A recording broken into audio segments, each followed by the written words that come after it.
Surfaces are distinguished in medulla oblongata ventral surface and dorsal surface. And in ventral surface, there are the same structures which are present in spinal cord. So in the very middle, there is anterior median fissure. Then laterally from it, there are anterolateral sulci. And between anterior median fissure and anterolateral sulcus, there is pyramid, elevation pyramid, that is formed by corticospinal tract. Yes, we were talking about it at the lecture.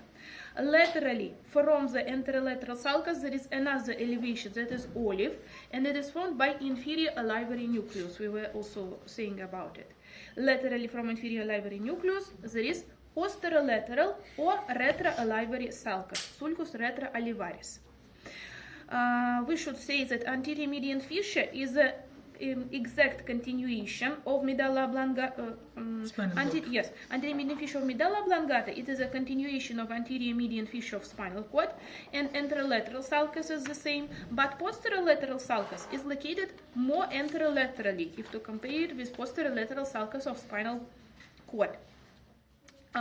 This retroolivary sulcus or posterolateral sulcus, it is a place of exit of roots of 3 cranial nerves, 9th, 10th, and 11th pairs, glossopharyngeal, vagus, and accessory. Through anterolateral sulcus, root of the 12th pair of cranial nerve leaves, it is hypoglossal nerve. And between medulla oblongata and pons, there is pontomedullary sulcus. It is visible also in the ventral surface here, and it is a place of exit of 3 more pairs of cranial nerves, 6th, 7th, and 8th, abducent, facial, and vestibulocochlear nerve. That was ventral surface. When we are looking at the dorsal surface, we should say that dorsal surface of medulla oblongata is divided into 2 parts. Lower part is named closed part, and upper part is named opened part, because in the upper part of medulla oblongata, that is opened part, those structures which in spinal cord and in closed part of medulla oblongata, they were located posteriorly, now they are moving, yes, and they like open cavity of medulla oblongata, and in closed part, cavity is still in the center, but here in the open part of medulla oblongata, it is located in the central, behind, and it forms fourth ventricle. Куда он пошел? Where is he going? Okay, let it be. So in the closed part of medulla oblongata, we can see posterior median sulcus, like in the spinal cord, and laterally there are 2 fascicles, 2 tubercles, tuberculum gracilis and tuberculum cuneatus, and laterally from it there is also posterolateral sulcus. I think it has another name, yes. Okay, and in the open part of medulla oblongata, dorsal surface of open part of medulla oblongata forms inferior triangle of the rhomboid fossa. And rhomboid fossa is the, could you please, Abdul Rahman, speak somewhere outside of this classroom? You are so kind. No. Inferior triangle of the rhomboid fossa. And here structure is different. So in the very middle there is a median sulcus, sulcus medianus, and then laterally from it there are 2 sulcus limitans. Between sulcus medianus and sulcus limitans there is median eminence. Median eminence inferiorly continues into hypoglossal trigon, trigonum hypoglossum, and laterally from it there is vagal trigon, trigonum nervi vagi. Sulcus limitans inferiorly forms caudal fovea. Yes, caudal fovea. So that is the structure, external structure of medulla oblongata. So internal structure we discussed at the lecture, and because we now have no time, we will skip it. So pons, this is pons. Again, the centroid position, yes, pons, it is the same in Latin, yes. So at the stage of 3 brain vesicles, it gets developed from rhombencephalon, and at the stage of 5 brain vesicles, it is developed from metencephalon together with cerebellum. So topography is the same. Together with medulla oblongata, it is located here in the clivus, and yes, syntope. Below it there is medulla oblongata. Above it there are cerebral peduncles of the midbrain. Behind it there is cerebellum. And between pons and medulla oblongata in front and cerebellum behind, there is cavity of rhombencephalon, that is fourth ventricle. So if we look at the external structure of pons and medulla oblongata, we will see that in medulla oblongata, longitudinal sizes are larger than transverse sizes, yes, and in pons, transverse sizes are larger than longitudinal. So it looks like a pillow, or like in English it is like bridge, because it looks like a bridge, yes, that connects two middle cerebellar peduncles, yes, with each other, which after that go to cerebellum. On the ventral surface, we can see transversely oriented fibers, yes, and in the very middle there is basilar sulcus, basilar groove, where basilar artery is located. So yes, below we said there is pontomedullary junction, and a boundary between pons and middle cerebellar peduncles corresponds to the place from where roots of the fifth pair of cranial nerves arise. Yes, trigeminal nerve. Oh, here we can see these are roots of trigeminal nerve. Okay. Dorsal surface of the pons corresponds to superior triangle of rhomboid fossa and has the same structure as inferior triangle. So in the middle there is median sulcus, laterally there is sulcus limitans, between there is median eminence, and yes, median eminence, laterally from sulcus limitans. What? Hello. No, I think okay. And laterally from sulcus limitans, there are vestibular areas. Boundary between inferior triangle, that is formed by dorsal surface of medulla oblongata, and upper triangle, that is formed by dorsal surface of the pons, is formed by medullary stria. These are fibers which start from dorsal cochlear nucleus. Yes, and they decussate, and after that they join fibers of trapezoid body and form together lateral lemniscus. And right above this medullary stria, in the median eminence, there is facial colliculus, colliculus facialis, that is formed by fibers of what? Motor nucleus of facial nerve. Okay, yes. So, yes, internal structure we'll also not discuss. Now, cerebellum. This is cerebellum. Yes, embryogenesis is the same like for the pons.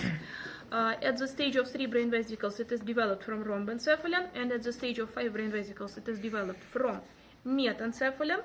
So, topography, it is located in posterior cranial fossa, in what these two inferior fovea, which are located below groove for transverse side sinus. And if we are talking about syntopy, above the cerebellum, there are occipital lobes of cerebral hemispheres. Here we can see it. In front of cerebellum, there is first fourth ventricle, and then medulla oblongata and pons. Yes. So cerebellum is like small brain. Yes, we can translate it from Latin. Small brain, because cerebrum is brain, cerebellum is small brain. So ancient anatomists give such a name because they are very similar with each other. Yes, in structure. First of all, what is similarity? The first similarity is an uneven surface. Yes, here we can see numerous gyri and sulci, and here we also can see numerous sulci, like depressed areas, and between these depressed areas there are like leaf-like structures which are named folia cerebelli. So these small like folds, like pages in the book, they are named folia cerebelli.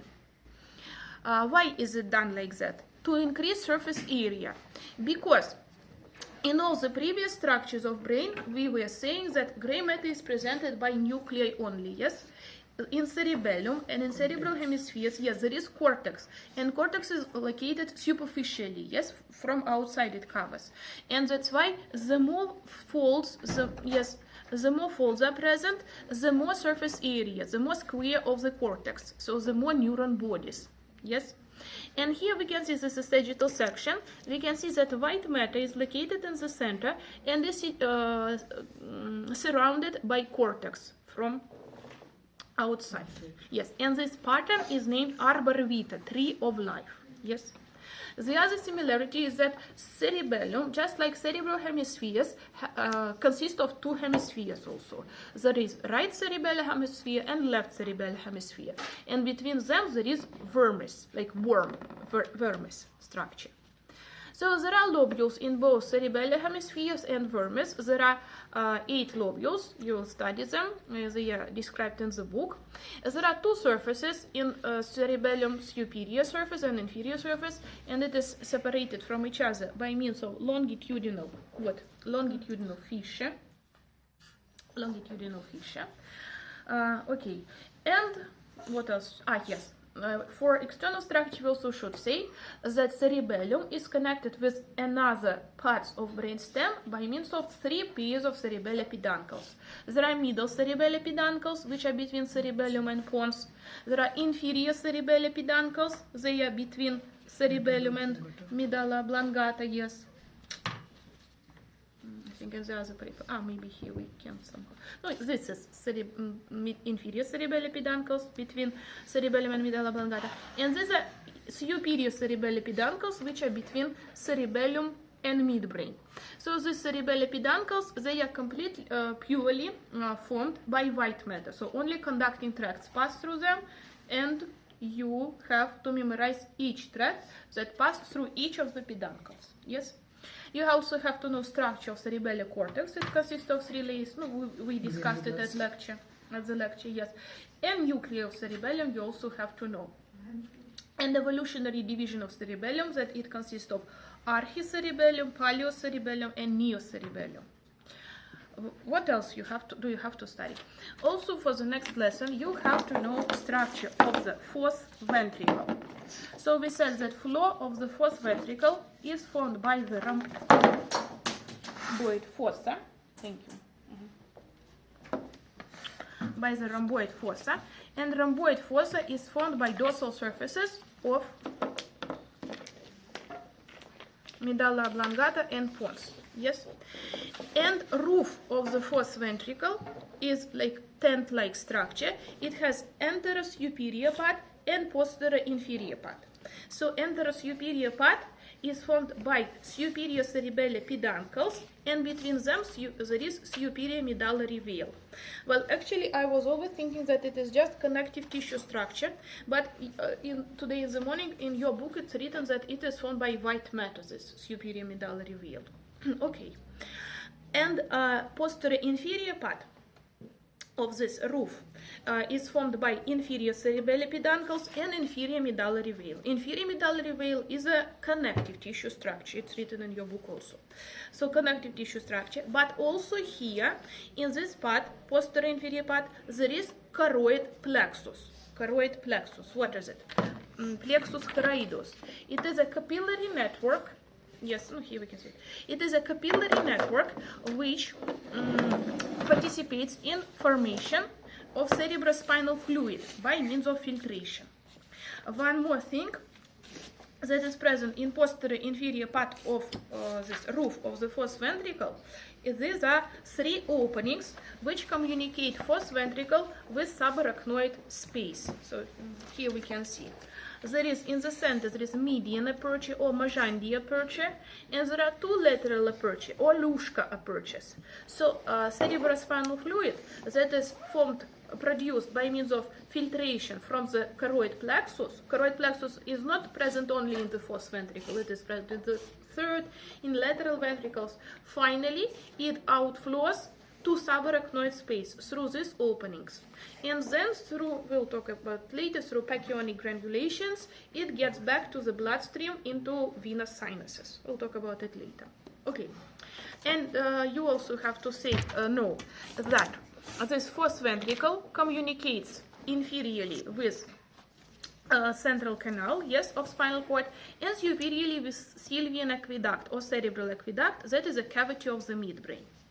And so the very last thing that you have to know is structure of rhomboid fossa.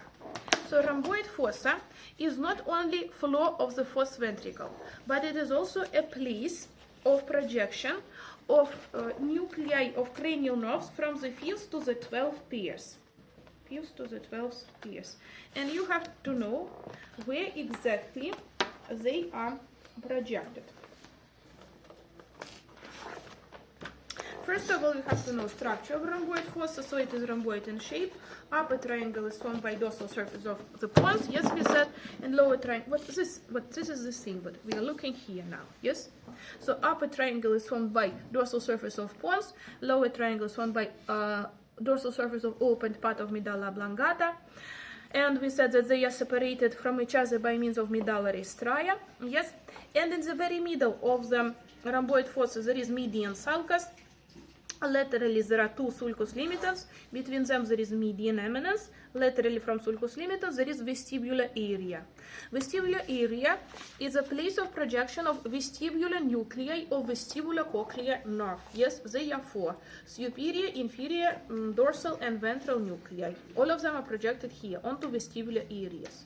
What does it mean, projection? It means that they are not here on the surface. They are somewhere deeply, yes? But if we enter from this, in this point, and we'll go perpendicularly inward, yes? We'll finally reach this nucleus, yes? They are on the anterior surface? Not on the anterior, inside, in the substance. Somewhere inside pons and medulla oblongata, yes? What about the cochlear nuclei? Cochlear nuclei, they are located, yes, dorsal and ventral cochlear nuclei. What they are located even more laterally from the vestibular area. Okay, the next. Here, right above the medullary stria, in the median eminence, there is facial colliculus, I told you. Yes, it's paired structure. It is formed by fibers of dorsal, of motor nucleus of facial nerve, and here, nucleus of abducens nerve is projected, or abducens nerve. Sixth one? Six, yes. Sulcus limitans superiorly ends with cranial fovea, and this cranial fovea is a place of projection, not this one, what, of motor nucleus of trigeminal nerve. And inferiorly it continues with, it ends with caudal fovea, and it is a place of projection of motor nucleus of 9th and 10th pairs of cranial nerves. It is nucleus ambiguus. What about the nucleus projection of trigeminal on the pons surface? Where the middle cerebral perineum, which are they? They are no roots. These are not roots. These are not nuclei. These are roots. We are now talking about nuclei. They are roots. What? Yes. What is at the boundary between pons and middle cerebellar peduncles? These are roots. What? Not nuclei. Okay. And here in the dorsal surface of pons, we can see, yes, motor nucleus of trigeminal nerve here in the cranial fovea, and also in the locus ceruleus, that is slightly laterally, there is a place of projection of pontine nucleus of trigeminal nerve also. And I told you, yes, that inferiorly median eminence ends with hypoglossal trigone. It is a place of projection of motor nucleus, actually there is only motor, nucleus of hypoglossal nerve. And laterally from it there is vagal trigone, and it is a place of projection of dorsal nucleus of vagus nerve. Yes. So these things you have to know. Somewhere will be the accessory nuclei will be projection also will be same. Accessory nucleus. Because the 9, 10, 11 are originating from the same places. Yes, but accessory nucleus, like, yes, it starts in the lower parts of medulla oblongata. It's not projected here. And it continues to the spinal cord. So that's it. That's what you have to study. Ma'am, where you told where is the 12th one? Projection? 12th hypoglossal, in hypoglossal trigone here. And where's the 9th one? Glossopharyngeal. Glossopharyngeal has 3 nuclei. Inferior salivatory, it's here. It's located right below the medullary stria. And there is also, there is ambiguous. Yes, we said it is projected onto the caudal fovea. In the lower part of sulcus limitans. And there is also nucleus tractus solitarius. It is projected laterally from sulcus limitans also. This one. Just laterally from sulcus limitans. There is no exact place. Doctor, can I take photo? Yes, please. Do we have to remember by ourselves only? What does it mean by ourselves? Yes, of course you have to remember by yourselves. Who will help you? Yes, this you can take photo. Yeah. No, actually, you have PDF now, yes.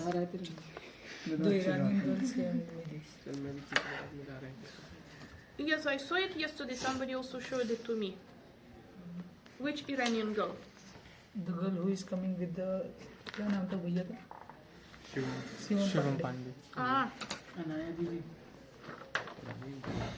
So this pictures they are present actually in the PDF which you have now. Yes, you think you don't need it. Photo उसी का कौन सी PDF? अरे lecture की दूसरी. खत्म हो गई Okay. Video Yes, खत्म वीडियो уже там.